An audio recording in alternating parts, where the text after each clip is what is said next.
¿Cuáles son las consecuencias primarias del consumo de tecnología de manera abusiva o de manera dependiente y el consumo de sustancias? En primer lugar, la pérdida de espacios de placer. ¿Por qué? Porque la persona se va retrayendo, se va volviendo mucho más hacia adentro y donde la relación con el mundo se establece a través de una sustancia o a través de la tecnología. Por eso, a medida que más se adhiere a ese loop de consumo, sea de tecnología o sea de sustancia, se van recortando los espacios externos, los espacios donde en algún momento generaba placer.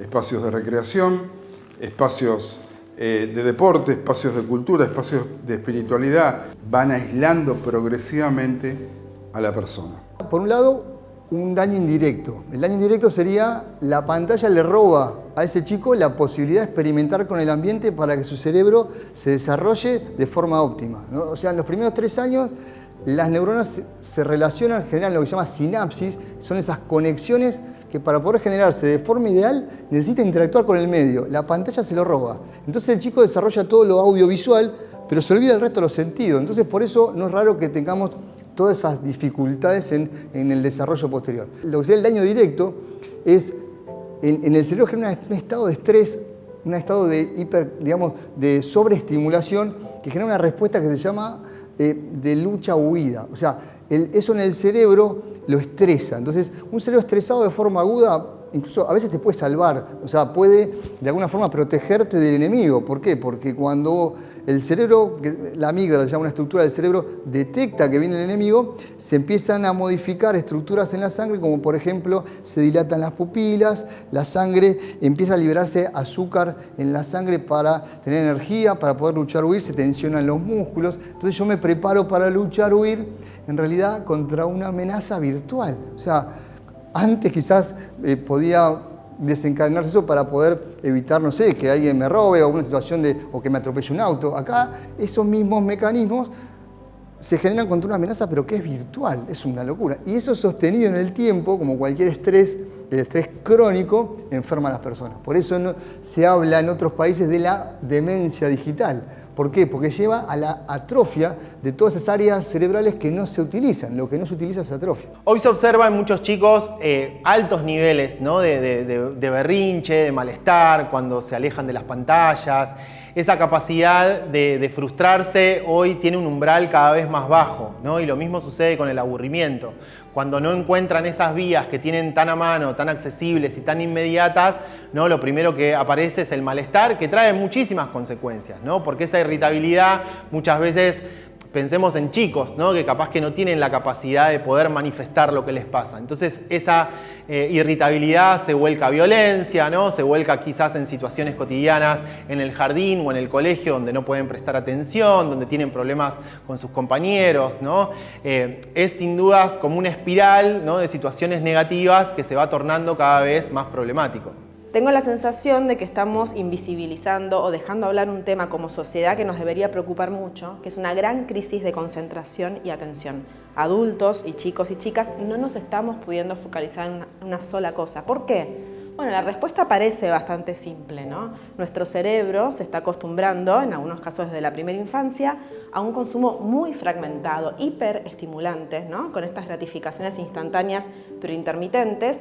Y ese cerebro se acostumbra a eso, se acostumbra al contenido corto, se acostumbra al famoso multitasking, ¿no? Estas pantallas, estas ventanas que en su momento solo estaban en los exploradores, ¿no? Las diferentes ventanas, y hoy las tenemos en nuestro cerebro ya piensa en ventanas y eso nos genera una gran crisis de atención y concentración.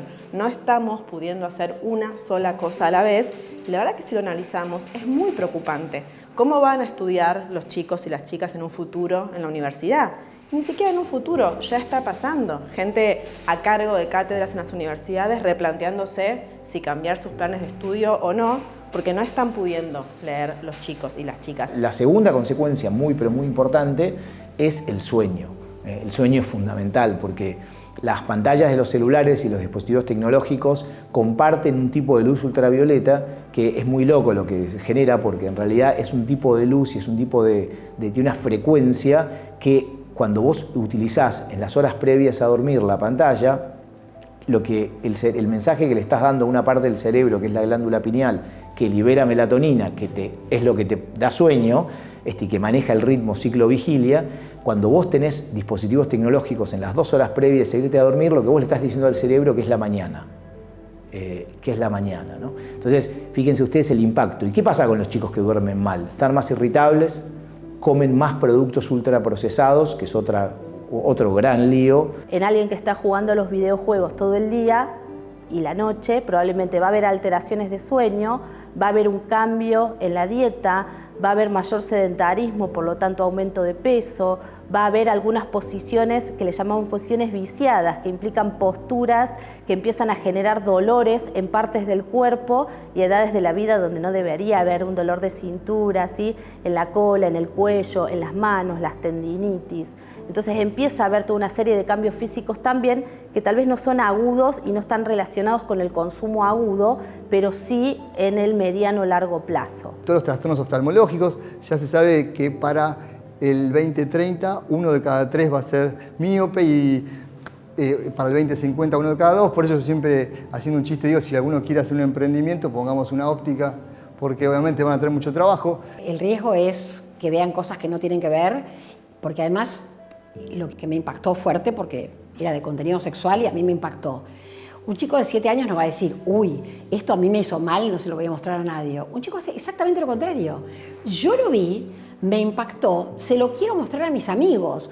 Un poco para hacerme el canchero que yo lo vi, y otro poco para ver la cara de espanto, la que yo tuve, quiero verla en la cara de ellos. Y entonces, lamentablemente, estas cosas ocurren en cadena. Para la salud mental de las redes sociales podemos decir que hoy las redes funcionan como antiguamente funcionaba la plaza, como lugar de encuentro, como lugar de vínculo, donde los chicos se encuentran, interaccionan, conectan, empatizan, se encuentran con otros con los mismos gustos e intereses y arman comunidades. Desde ahí podemos decir que las redes sociales funcionan como una gran fuente de apoyo emocional.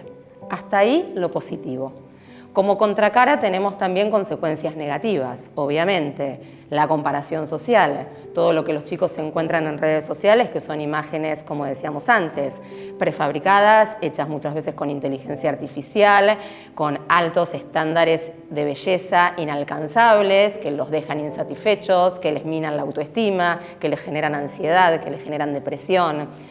También tenemos como otra consecuencia el FOMO, esto que se escucha actualmente, que es esta sensación de que me estoy perdiendo algo, que algo está pasando en la red que yo no lo estoy viendo y me quedo afuera, ¿no? Esta sensación de exclusión, de ansiedad y de depresión también.